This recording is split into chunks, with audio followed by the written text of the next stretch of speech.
There is a book in the Bible that most people prefer to ignore. A book so dark, so brutal, so disturbing, that many pastors avoid preaching it from their pulpits. It's called the Book of Judges, and it tells the most terrifying story in all of Scripture. Not the story of an external enemy, not the story of a natural catastrophe, but the story of a people who, having known God, deliberately chose to forget Him. What you are about to see is a journey through roughly 300 years of Israel's history, from 1380 to 1050 BC, a period in which imperfect heroes, courageous women, ruthless warriors, and forgotten prophets took turns in a cycle of faith, rebellion, punishment, and redemption that repeats again and again and again. But the most unsettling thing about this book is not the violence it contains. It's the fact that the society described in these pages bears a terrifying resemblance to our own. In those days there was no king in Israel. Everyone did what was right in their own eyes. Judges chapter 21, verse 25. This haunting refrain echoes throughout the book of Judges, and it is perhaps the most prophetic statement in the entire Old Testament, because it perfectly describes the world we live in today. Prepare yourselves, because the story I am about to tell you will change the way you see your faith, your society, and yourselves. Welcome to the darkest book of the Bible. For us to understand the book of Judges, we first need to understand what happened right before it. Under the leadership of Joshua, Moses' successor, the people of Israel had crossed the Jordan River and begun the conquest of the Promised Land. City after city, battle after battle, the Lord had fought for them. But the conquest was not complete. Joshua, now old, divided the land among the 12 tribes and gave them a clear command: finish the conquest, drive out the Canaanite peoples, do not mix with them, do not worship their gods. God had warned that if they disobeyed, those peoples would become thorns in their sides and traps for their souls. Before he died, Joshua gathered all of Israel at Shechem and spoke words that echo through the millennia. He said, "Choose this day whom you will serve, but as for me and my house, we will serve the Lord." The people swore allegiance. They promised they would serve God forever. Joshua died at the age of 110, and with him died an entire generation. The generation that had seen God's miracles with their own eyes, the parting of the Red Sea, the manna from heaven, the walls of Jericho crumbling, the sun standing still in the sky. And here the tragedy begins. Because the second chapter of Judges contains one of the most devastating sentences in all of the Bible. Another generation grew up who knew neither the Lord nor what He had done for Israel. Judges chapter 2, verse 10. In a single generation, an entire people forgot their God, not because someone had forbidden them, not because a persecution had forced them, but simply because the fathers did not pass on the faith to their children, and the children did not ask. This is the first great warning of the book of Judges. Faith is not automatically inherited. Every generation must choose. And when a generation chooses wrong, the consequences are catastrophic. The book of Judges is not simply a collection of stories. It is the chronicle of a cycle that repeats 7 times, each time darker, more violent, more desperate than the one before. Theologians call it the Judges cycle, and it works like this. Phase 1. Sin. The people turn away from God and begin to worship the idols of the Canaanite peoples. Baal, the god of fertility. Ashtoreth, the goddess of war and sex. Molech, to whom children were sacrificed in fire. Phase 2. Punishment. God, faithful to His covenant, allows the consequences of sin to manifest. Enemy nations invade Israel: Moabites, Midianites, Philistines, Ammonites. They steal the harvests, burn the cities, reduce the people to slavery. Phase 3. Repentance. When the suffering becomes unbearable, the people finally cry out to God, not necessarily out of love, but out of desperation. And here we see the infinite mercy of God. Phase 4. Deliverance. God raises up a judge, a charismatic leader empowered by his Spirit to save the people. Not a king, not a priest, but an ordinary man or woman, often imperfect, often unlikely, whom God chooses to accomplish great things. But here is the tragedy. After every deliverance, the people forget, and the cycle begins again. But each time the sin is deeper, the violence is more extreme, the judges themselves become more flawed. It is a downward spiral dragging an entire nation into darkness. In total, the book mentions 12 judges, 6 major and 6 minor. Each of them represents a chapter in this downward spiral, and their stories, one by one, teach us lessons that our society desperately needs to hear. But before we meet the judges, we need to understand something crucial. We need to understand why the Israelites kept falling. What was it about the Canaanite religion that was so irresistible? To modern ears, the idea of worshipping a stone idol sounds absurd.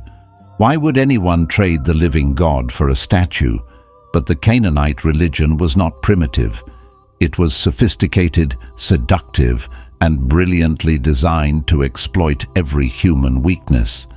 Baal was not just a statue. He was a system. The Canaanites believed Baal controlled the rain, and in a land where your survival depended on the harvest, that meant Baal controlled your livelihood. If you wanted your crops to grow, you made offerings to Baal. If your neighbor's crops were better than yours, maybe he was making bigger offerings. The economics of idol worship created social pressure that was almost impossible to resist. But it went deeper than economics. The worship of Ashtoreth, the goddess of fertility, involved ritual prostitution. Sacred temples were staffed with men and women whose role was to have sexual intercourse with worshippers as a religious act. In the name of religion, every desire of the flesh was not only permitted, but encouraged.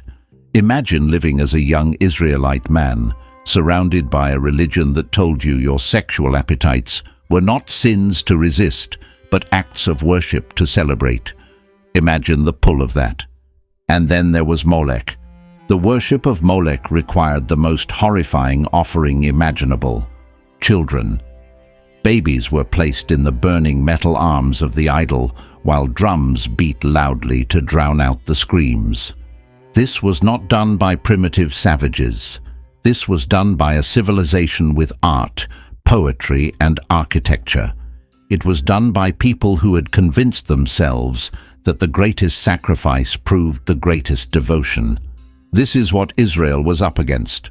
Not a crude temptation, but an entire worldview, a system that sanctified greed through Baal, lust through Ashtoreth, and cruelty through Molech. And the tragedy is that Israel did not reject this system.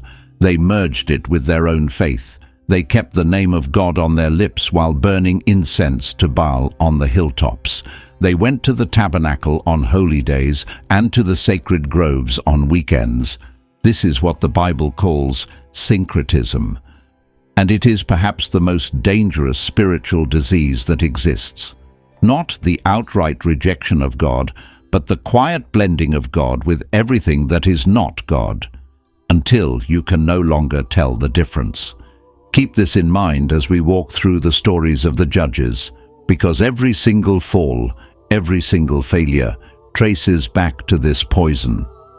Now let's begin. The first judge is Othniel, and his story is almost an ideal model of how the cycle should work. After Joshua's death, the Israelites almost immediately began worshipping Baal and Ashtoreth. The Lord delivered them into the hands of Cushan-Rishathaim, king of Mesopotamia, who oppressed them for 8 long years. But when the people cried out to God, the Spirit of the Lord came upon Othniel, nephew of the great Caleb. Othniel marched against the oppressor king, defeated him, and the land had peace for 40 years. Simple, clean, effective. But pay attention to what comes next, because the story of Othniel is the last time anything in the book of Judges will be this straightforward. From here on, every chapter gets darker, every judge gets more broken, and every deliverance comes at a higher price. After Othniel's death, Israel returned to sin, and this time God allowed Eglon, the obese king of Moab, to conquer the city of palms, Jericho, and oppress Israel for 18 years. But the story of how God delivered his people this time is decidedly less poetic. God chose Ehud, a left-handed Benjaminite. Now, in the culture of that era, being left-handed was considered a defect, almost a disability, but God used this very peculiarity to his advantage. Ehud forged a double-edged dagger about a cubit long, roughly 12 inches. He hid it under his clothes on his right thigh, where no one would think to look, because everyone was right-handed. Ehud presented himself at King Eglon's palace with the annual tribute. After delivering the tribute, he told the king, "I have a secret message for you, O king." Eglon, intrigued, sent all his servants out of the upper room. And when they were alone, Ehud said, "I have a message from God for you." And with his left hand he drew the dagger and plunged it into the king's belly. The Bible tells us, with an almost cinematic realism, that the blade disappeared entirely into the king's fat, and the fat closed over the handle because Ehud did not withdraw the dagger. Ehud left the room, locked the doors behind him, and walked away. The king's servants, seeing the locked doors, assumed the king was using the bathroom, and waited until it became embarrassing. When they finally broke down the doors, they found their king dead. Meanwhile, Ehud had reached the mountains of Ephraim, sounded the war trumpet, and gathered an army that slaughtered 10,000 Moabites at the fords of the Jordan. The land had peace for 80 years. The story of Ehud teaches us something fundamental. God does not choose the perfect. God does not choose by the world's standards. He chooses the left-handed, the flawed, the unlikely, and he transforms them into instruments of his will. And right after Ehud, the Bible gives us one of its most mysterious and tantalizing verses, a single sentence about a man named Shamgar. After Ehud came Shamgar, son of Anath, who struck down 600 Philistines with an ox goad. He too saved Israel. That is it. One verse. Judges chapter 3, verse 31. No backstory, no call from God, no farewell speech. Just one line about a man who picked up a farming tool, a wooden stick tipped with metal used to drive oxen, and killed 600 trained Philistine warriors with it. Think about what that means. Shamgar was not a soldier. He was a farmer. He did not have a sword or a spear or armor. He had a stick, and with that stick he saved his entire nation. We do not know if Shamgar planned his attack or if the Philistines came to him. We do not know if it happened in a single battle or over a series of encounters. The Bible does not tell us, but it tells us enough. It tells us that in a time when Israel had no weapons, because the Philistines had confiscated them all, God could use a farmer with an ox goad to accomplish what an army could not. Shamgar reminds us that God does not need our resources. He does not need our qualifications. He does not need our preparation. He needs our obedience. And sometimes the most powerful acts of faith are performed by people whose names barely make it into the record. But if you think Ehud and Shamgar were unexpected choices, nothing could have prepared Israel for what came next. After a brief period of peace, Israel fell into sin once again, and this time the punishment was terrifying. Jabin, king of the Canaanites, and his general Sisera possessed something no one in Israel could counter: 900 iron chariots. For 20 years, these iron chariots terrorized Israel, making any resistance impossible. But in this moment of absolute darkness, God did something that defied every convention of the era. He chose a woman. Deborah, prophetess and judge, sat under a palm tree between Ramah and Bethel, and all of Israel came to her for justice. Deborah summoned Barak, the military commander of the northern tribes, and told him, "The Lord, the God of Israel, commands you, go, gather 10,000 men from Naphtali and Zebulun, and march to Mount Tabor. I will draw Sisera with his chariots and his army to the Kishon River, and I will give him into your hands." Barak's response reveals everything. "If you go with me, I will go, but if you will not go with me, I will not go." A military commander who refuses to go into battle without a woman at his side, not out of disrespect for Deborah, but because he recognized that the Spirit of God was upon her. Deborah agreed, but warned him, "The glory of this victory will not be yours. The Lord will deliver Sisera into the hands of a woman." The Battle of the Kishon River is one of the most spectacular moments in the Old Testament. Deborah cried out to Barak, "Rise up! This is the day the Lord has given Sisera into your hands. Does the Lord not march before you?" And Barak charged down the mountain with his 10,000. But it was not Israel's strength that won that day. The Bible tells us that the Lord routed Sisera and all his chariots. The Song of Deborah in chapter 5 reveals how, "From the heavens the stars fought, from their courses they fought against Sisera. The Kishon River swept them away." A sudden, violent rainstorm transformed the plain into a swamp. The 900 iron chariots, the greatest technological weapon of the age, became death traps sinking into the mud. Sisera, the feared general, abandoned his chariot and fled on foot. He arrived exhausted at the tent of Jael, wife of Heber the Kenite, a people allied with the Canaanites. Jael welcomed him, gave him milk, covered him with a blanket. And when Sisera fell asleep, Jael took a tent peg and a hammer and drove the peg through his temple, pinning him to the ground. Deborah's prophecy had been fulfilled. Sisera was delivered into the hands of a woman, but not Deborah. Jael, a woman from a foreign people who chose to stand on the side of the God of Israel. The Song of Deborah in chapter 5 is considered one of the oldest poetic texts in the Bible, and it contains a heartbreaking scene. Sisera's mother looking out the window, waiting for her son to return. Her ladies-in-waiting tell her, surely he is dividing the spoil, but her son will never return. The story of Deborah is a powerful reminder. In an era when women had no voice, God chose a woman as prophetess, judge, and commander. Not because there were no men available, but because God is not limited by our cultural frameworks. Deborah did not ask permission to be great. The Spirit of God was upon her, and that was enough. After the victory, the land had peace for 40 years, but as always, the peace would not last. And the next judge God chose would be the most reluctant hero in all of Scripture.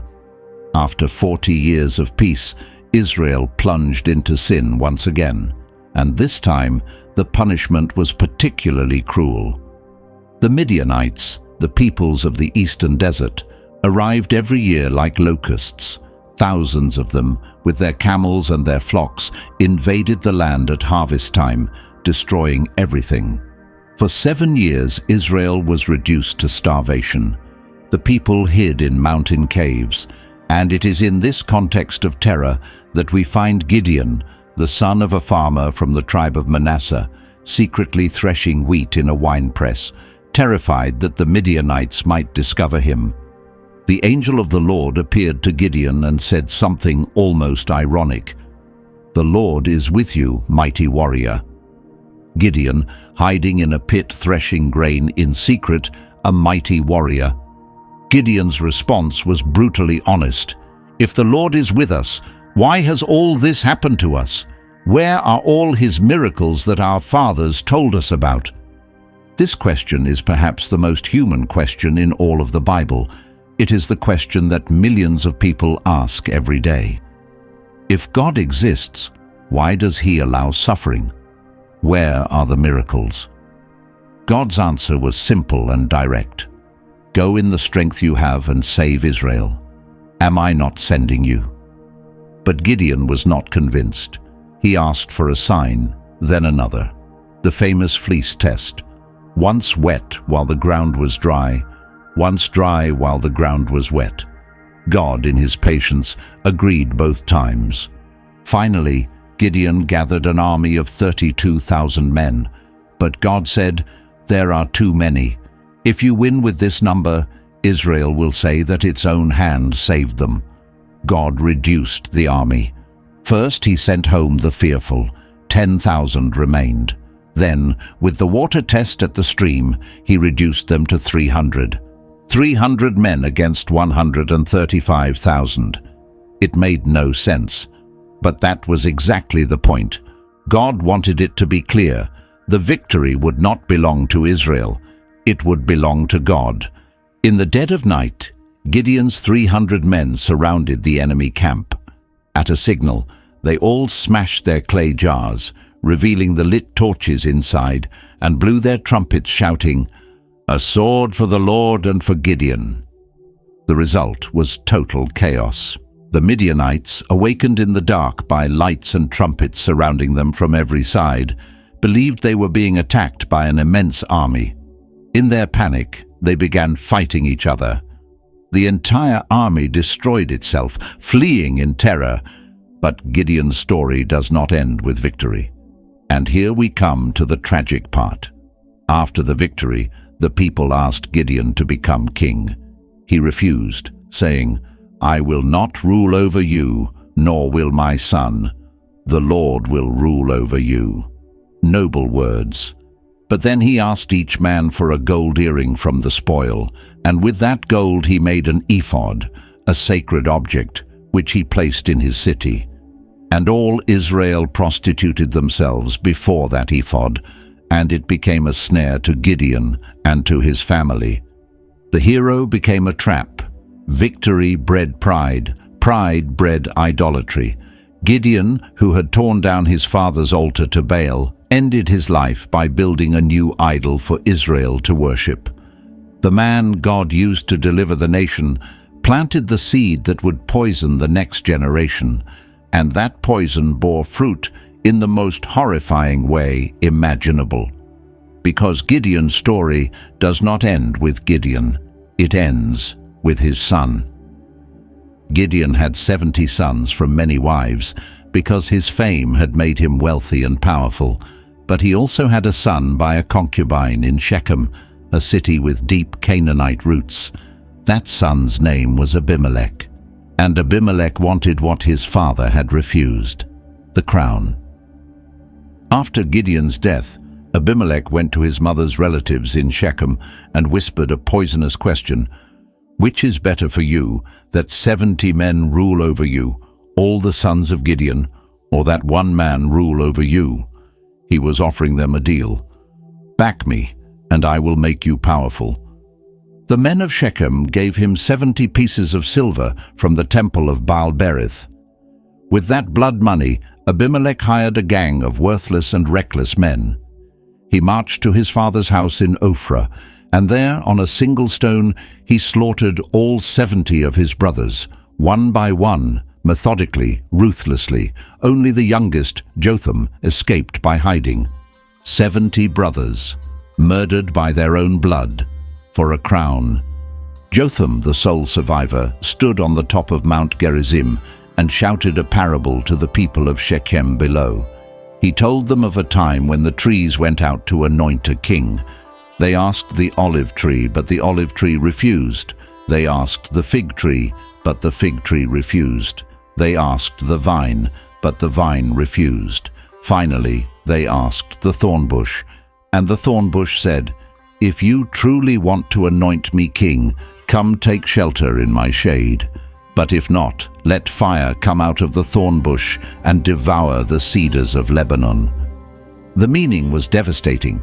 The good trees, the men of honor, had no desire to rule. Only the thorn bush, the worthless one, craved power. And a thorn bush that rules will set the world on fire. Jotham's parable proved prophetic. Abimelech ruled for 3 years, and those 3 years were a reign of paranoia, betrayal, and violence. The men of Shechem eventually turned against him. Abimelech responded by destroying the entire city, killing everyone inside, and sowing the ruins with salt, so nothing would ever grow there again. When the survivors hid in the tower of the temple of El-Berith, he set it on fire, burning alive about 1,000 men and women. But the end came at Thebez, the next city Abimelech attacked. As he approached the tower to set it on fire, a woman dropped an upper millstone on his head from the top of the wall.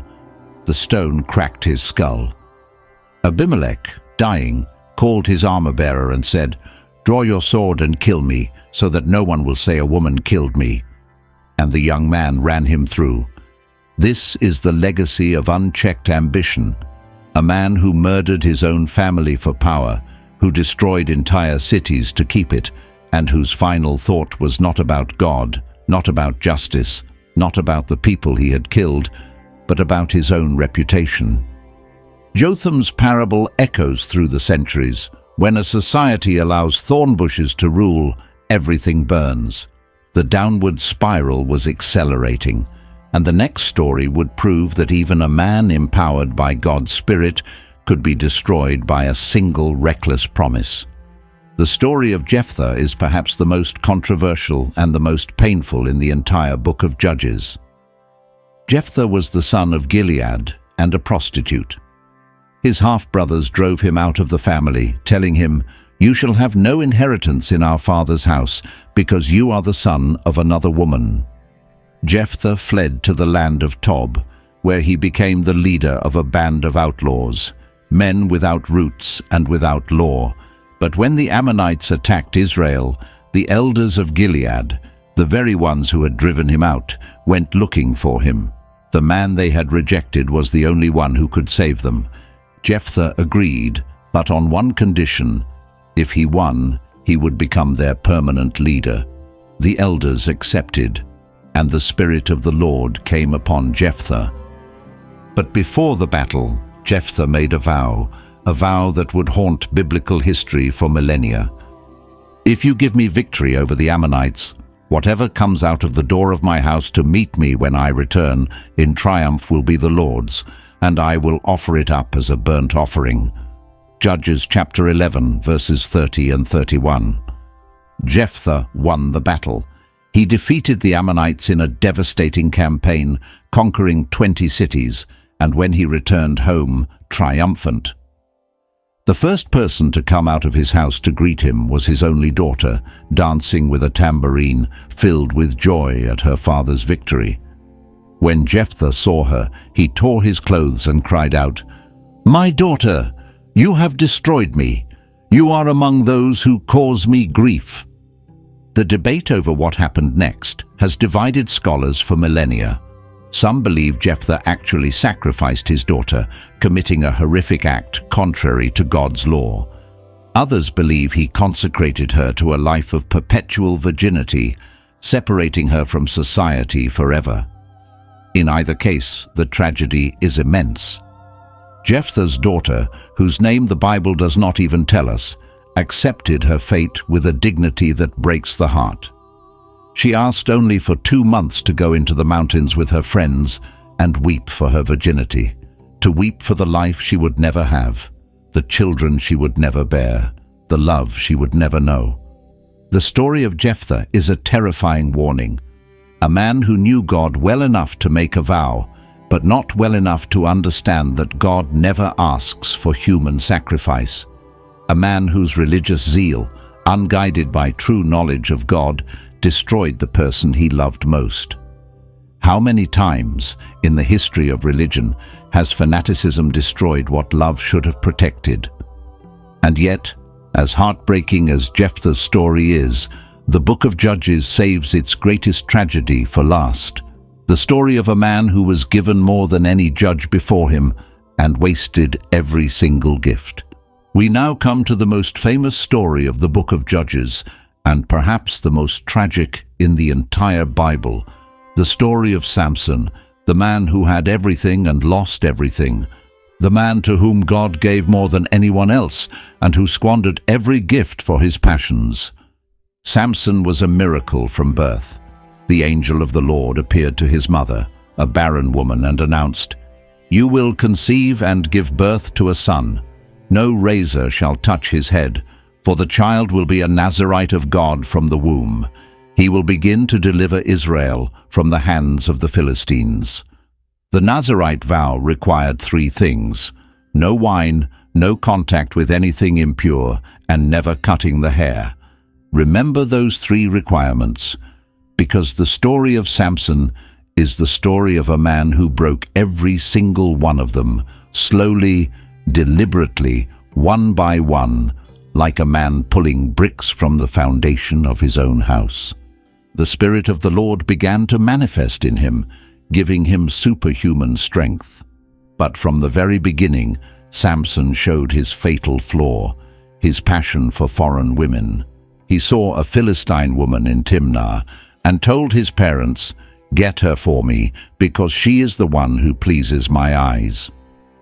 On the road to Timnah, a lion attacked him. The Spirit of the Lord rushed upon him, and Samson tore the lion apart with his bare hands, as if it were nothing. But he did not tell his parents. Secrets were another of Samson's weaknesses. And here comes the first violation. Sometime later, Samson returned to the lion's carcass and found that bees had made honey inside the dead body. He scooped out the honey with his hands and ate it. He even gave some to his parents without telling them where it came from. A Nazirite was forbidden from touching any dead body, human or animal. The carcass was unclean, and Samson reached inside it, ate from it, and fed it to his own parents. The first brick removed from the foundation. At the wedding feast, Samson proposed a riddle based on the honey in the lion. But notice the setting, a wedding feast. The Hebrew word used here is mishteh, which literally means a drinking feast. Samson, the Nazirite who was never to drink wine, was hosting a 7-day drinking party. The second brick pulled out. When the Philistines could not solve the riddle, they threatened his bride, who wept for 7 days until Samson revealed the answer. She told the Philistines. Samson, furious, killed 30 men at Ashkelon to pay the wager and abandoned his wife. His father-in-law gave her to another man. When Samson discovered that his wife had been given to another, his revenge was spectacular and devastating. He caught 300 foxes, tied their tails together in pairs with lit torches, and released them into the Philistine grain fields, burning the entire harvest, the olive groves, and the vineyards. From that moment, Samson's life became a cycle of violence and vengeance with the Philistines. He killed 1,000 men with the jawbone of a donkey. He tore off the gates of the city of Gaza and carried them on his shoulders to the top of a mountain. For 20 years he judged Israel. But he never led the people to prayer. He never brought them back to God. Samson fought for himself, not for the Lord. Do you see the pattern? Samson violated the purity law by touching the dead lion. He violated the wine law at his own wedding feast. 2 of the 3 pillars of his Nazirite vow, broken, and yet his strength remained. Each time he sinned without consequence, his arrogance grew. He began to believe that the power was his, not God's, that the rules did not apply to him, that he could take whatever he wanted and pay no price. This is perhaps the most dangerous spiritual condition that exists, sinning without immediate consequence. It creates the illusion that God does not care, or worse, that God approves, and it sets the stage for the final fall. And then came Delilah. The lords of the Philistines went to her and offered 1,100 pieces of silver each, an immense fortune if she could discover the secret of Samson's strength. Delilah agreed. 3 times Delilah asked Samson the secret of his strength. 3 times he lied. 3 times she betrayed him, and the Philistines attacked. And despite everything, despite the fact that it was obvious Delilah was betraying him, Samson did not leave. Why? Because sin blinds. Passion makes you deaf. Arrogance whispers, "I can handle this." The 4th time, Delilah used the most powerful weapon, tears and accusations. "How can you say you love me when your heart is not with me? You have deceived me 3 times. Day after day she pressed him. And finally, Samson, wearied to death, told her everything. "No razor has ever touched my head, because I have been a Nazirite of God from my mother's womb. If I were shaved, my strength would leave me." Judges chapter 16, verse 17, the 3rd and final brick, the last pillar of the vow, shattered. Samson had touched death. He had drunk wine, and now he surrendered the hair. There was nothing left. The covenant was empty. The foundation was gone. Delilah cried out, "Samson, the Philistines are upon you." Samson woke up and thought, "I will go out as before and shake myself free." But the Bible adds the most devastating sentence in his entire story. But he did not know that the Lord had departed from him. Let that sink in for a moment. He did not know. The presence of God had been so constant in his life that he had taken it for granted, and when it left, he could not even tell the difference. How many people today are living on the memory of a faith they no longer practice, assuming God is still with them simply because he was before? The Philistines seized him. They gouged out his eyes. They bound him with bronze chains, and the strongest man on earth became a beast of burden in the prison of Gaza, turning the millstone blind and chained in the dark. The man who had refused to see the truth could now see nothing at all. But Samson's story has one final chapter. The Philistines organized a great festival in the temple of Dagon, their god, to celebrate Samson's capture. 3,000 people on the roof, thousands inside. They brought Samson out of prison to mock him, to entertain the crowd. They placed him between the 2 central pillars of the temple, and Samson, for the first time in his life, truly prayed, not for revenge, not for his strength, but he said, "Sovereign Lord, remember me, strengthen me just once more." And he pushed against the pillars with all the strength God gave him. The pillars cracked, the temple collapsed. The Bible says that those Samson killed at his death were more than those he had killed during his life. The tragedy of Samson is the tragedy of wasted potential. God had given him everything: a miraculous birth, superhuman strength, a divine purpose. But Samson lived for himself, not for God, and his gift became his curse. You might think that Samson's story is the darkest moment in the book of Judges, but you would be wrong, because the final chapters of this book descend into a kind of evil that makes everything before it look almost tame. The final chapters of the book of Judges, from 17 to 21, are so dark that many biblical scholars consider them among the most disturbing passages in all of Scripture. There are no more heroic judges. There is no more repentance. There is only the descent into total chaos. The story begins with Micah, a man from the hill country of Ephraim who steals 1,100 pieces of silver from his mother, then returns them. The mother, instead of rebuking him, uses the silver to make a silver idol and places it in her son's house. Micah creates a private shrine, appoints one of his sons as priest, and lives as if everything were normal. Then a wandering Levite arrives, a man who should have been serving God at the tabernacle, but instead roams looking for work. Micah hires him as his personal priest, saying, "Now I know the Lord will be good to me, because I have a Levite as my priest," as if God were a vending machine, and having the right priest were the coin to insert. And here the story takes an even darker turn. The tribe of Dan, one of the 12 tribes of Israel, had failed to conquer the territory God assigned to them. Instead of trusting God and fighting for their land, they decided to look for easier prey.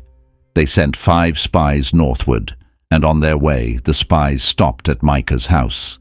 They saw his shrine, they saw his Levite priest, and they took note. When the spies returned with a report of a quiet, unsuspecting city called Laish in the far north, 600 armed Danites marched out to conquer it. But on their way, they made a detour to Micah's house. They walked into his shrine and took everything: the carved idol, the ephod, the household gods, the cast idol. When the Levite priest protested, they made him an offer he could not refuse. Would you rather be priest to one man's household or priest to an entire tribe of Israel? The Levite's heart was glad.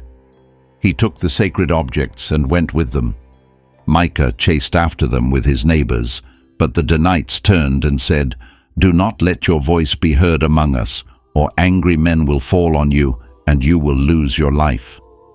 Micah, outnumbered, went home with nothing. The man who had built a religion for himself discovered that a bigger bully could simply take it away. The Danites marched to Laish, a peaceful and unsuspecting city, and burned it to the ground. They rebuilt it, renamed it Dan, and set up Micah's stolen idol as their tribal deity. The Bible tells us that the idol remained there as long as the house of God was in Shiloh. An entire tribe of Israel worshipping a stolen idol served by a hired priest in a city built on the ashes of innocent people. This is what happens when there is no king in Israel. This is what happens when everyone does what is right in their own eyes. Religion becomes a commodity. Worship becomes a transaction. And the people of God become indistinguishable from the nations around them. But the worst is yet to come. In chapter 19, we find the darkest story in the entire book. A Levite travels with his concubine through the territory of Benjamin. They stop in Gibeah for the night, and that night the men of the city surround the house where they have taken shelter, demanding that the Levite be handed over. The scene is an explicit echo of Sodom and Gomorrah, but this time they are not foreigners, they are not outsiders, they are Israelites, the chosen people of God, and they have become indistinguishable from the very cities God once destroyed with fire. What happened that night in Gibeah is so horrific that the Bible itself seems almost to recoil from telling it. The violence committed against the Levite's concubine is an abyss of brutality that represents the absolute lowest point of Israel's moral spiral. This was a people that had walked through the Red Sea on dry ground, a people that had heard the voice of God at Sinai, and now they had sunk lower than the nations God had judged before them. The next morning, the Levite found the woman on the doorstep. He took her home, and what he did next shocked all of Israel. He cut her body into 12 pieces and sent one piece to each of the 12 tribes of Israel with a message. Has anything like this ever happened since Israel came up out of Egypt? Consider it, take counsel, and speak. Israel's response was unanimous. Everyone, from Dan to Beersheba, gathered to punish Benjamin. But Benjamin refused to hand over the guilty. A devastating civil war followed. 40,000 Israelites died in the fighting, and the tribe of Benjamin was nearly wiped out, reduced to 600 surviving men. And the solution Israel found to save the tribe of Benjamin from extinction was yet more violence. They attacked the city of Jabesh Gilead because it had not participated in the war, killing everyone except the young women, whom they gave as wives to the surviving Benjaminites. And when there were not enough, they allowed the Benjaminites to kidnap the girls of Shiloh during a religious festival. Violence begetting violence, begetting violence. A cycle without end. And the book closes with the same sentence with which the horror began. In those days there was no king in Israel. Everyone did what was right in their own eyes. Judges chapter 21, verse 25. So, why does any of this matter? Why should we care about a book written over 3,000 years ago about a people in a land most of us have never visited? Because the book of Judges is not just ancient history, it is a mirror, and if we have the courage to look into it, what we see might frighten us. Think about it. A generation that knew God deeply failed to pass that faith to their children, and within one generation, everything collapsed. Faith is not something you inherit like a family name. It is not something that survives on autopilot. It is a choice, made fresh by every generation, and when a society stops teaching truth to its young, decline is not a possibility, it is a certainty. And consider this: everyone did what was right in their own eyes. Has there ever been a sentence that more perfectly captures the spirit of our age? My truth, your truth, no absolute truth. We celebrate this as freedom, but the book of Judges shows us the destination of that road. It does not lead to liberation. It leads to chaos. It does not lead to tolerance. It leads to violence. Because when every person becomes the sole judge of right and wrong, there is no justice left for anyone. And yet, woven through all this darkness, there is a stubborn thread of hope.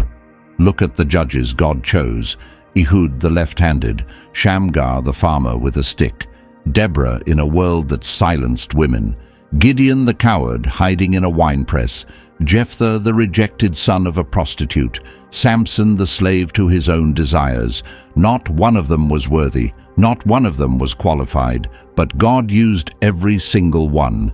And if that does not give you hope, I do not know what will. You do not need to be perfect to be used by God. You just need to be willing. But the book of Judges also carries a warning about that hope. 7 times the people sinned. 7 times God rescued them. But each rescue was harder, messier, more painful than the last. God's grace is relentless, yes.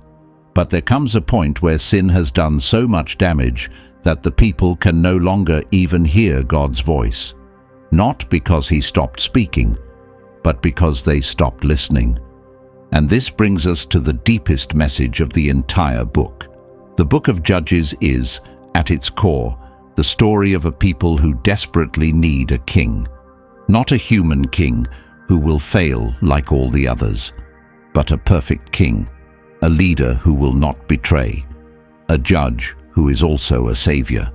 Every broken cycle, every failed judge, every descent into darkness is pointing towards someone who has not yet arrived. Someone who will break the cycle once and for all. For Christians, that king is Jesus Christ. But even for those who do not share this faith, the message of the book of Judges remains urgent and undeniable. A society without a moral compass, without the ability to distinguish good from evil, without anything greater than itself to answer to, is a society condemned to repeat this ancient cycle. Sin, suffering, desperation, and perhaps, if we are fortunate, redemption. The question the book of Judges poses to each of us is as simple as it is terrifying. Where in the cycle are you right now? Are you doing what is right in your own eyes, or are you seeking what is right in the eyes of God? Thank you for watching this journey through the book of Judges.